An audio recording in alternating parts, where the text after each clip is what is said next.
എയർപോർട്ടിൻ്റെ 1 കിലോമീറ്റർ അകലെ താമസിച്ചിട്ട് ഒരു 2 മണിക്കൂർ അധികം ഉറങ്ങിയിട്ട് ഫ്ലൈറ്റ് മിസ്സായ അനുഭവം ഉണ്ടായിരുന്നു. സഹിക്കാൻ കഴിയാത്ത സങ്കടം ഇറക്കി വെക്കാൻ ഞാനന്ന് 2 കൂട്ടുകാരെയും കൂട്ടിയിട്ട് സ്കൂബ ഡൈവിന് പോയി.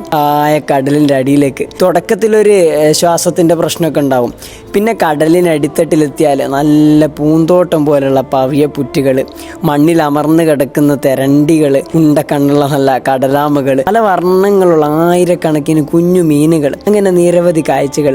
മറ്റൊരു ലോകത്തെത്തിയ അനുഭവമായിരിക്കും. നമ്മളും കൂടെ കേൾക്കുന്നത് നമ്മളെ ശ്വാസത്തിൻ്റെ ശബ്ദം മാത്രമാണ്. ആ ശ്വാസത്തിൻ്റെ വില തന്നെ നമ്മൾ ശരിക്കും അവിടെ നിന്ന് അനുഭവിച്ചറിയും. ലോകരക്ഷിതാവിൻ്റെ കരുണ മനസ്സിലിങ്ങനെ നിറയും. നമ്മൾ ആ വെള്ളത്തിനടിയിലേക്ക് ഇറങ്ങുമ്പോൾ ഓരോ മീറ്ററിലും പ്രഷർ ഇങ്ങനെ മാറി മറിഞ്ഞിട്ട് ചെവിയുടെ ഭാഗത്തൊക്കെ ഭയങ്കര നീറ്റലായിരിക്കും. പക്ഷെ ആഴത്തിലേക്കൊക്കെ പോകുമ്പോഴും ആ സൂര്യപ്രകാശം നമ്മൾക്ക് ഇങ്ങനെ കാണാം. കടലിൻ്റെ നീല നിറത്തിൽ പ്രകാശങ്ങൾ വജ്രം പോലെ ഇങ്ങനെ തിളങ്ങി നിൽക്കുന്നുണ്ടാവും. ഫ്ലൈറ്റ് പോയ സ്ഥിതിക്ക് പിന്നീട് കിട്ടാത്ത ടിക്കറ്റ് കഷ്ടപ്പെട്ട് ഒപ്പിച്ചാണ് കപ്പലിൽ കയറി നാട്ടിലേക്ക് മടങ്ങിയത്.